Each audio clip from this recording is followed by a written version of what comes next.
Christ Triumphant, September 6th, Daily Devotional by Ellen G. White. God's people not to make a pretentious show.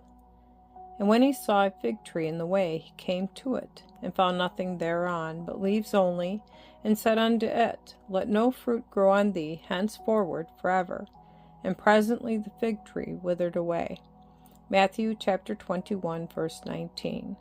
It was not a common thing for a fig tree to present full foliage at that early period of the season.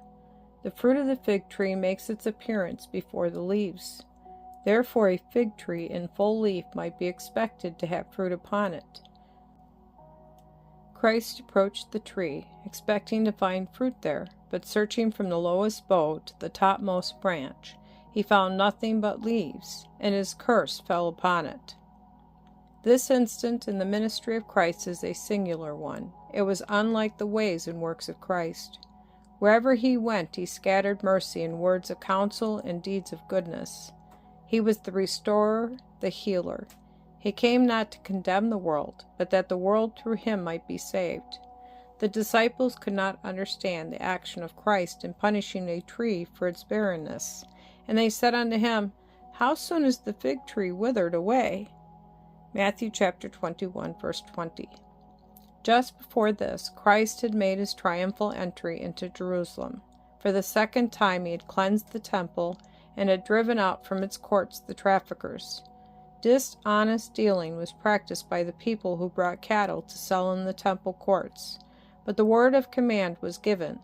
Divinity flashed through humanity, and no priest in his gorgeous dress or trafficker looking on the countenance dared to remain. This was a parable of the dispersion of the Jews. Now Christ, under the symbol of the blighted tree, presents before his disciples the righteous anger of God as he sees the temple courts desecrated to obtain unlawful gain and the destruction of the Jewish nation. That tree, flaunting its pretentious foliage in the very face of Christ, was a symbol of the Jewish nation, which had been separating from God until, in their pride and apostasy, they had lost their power of discernment and knew not their Redeemer. This blighted fig tree, with its pretentious branches, is to repeat its lesson in every age to the close of this earth's history.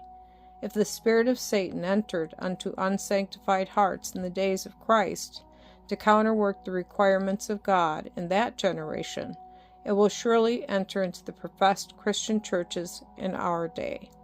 History will repeat itself, but the people who obey the commandments of God have no controversy.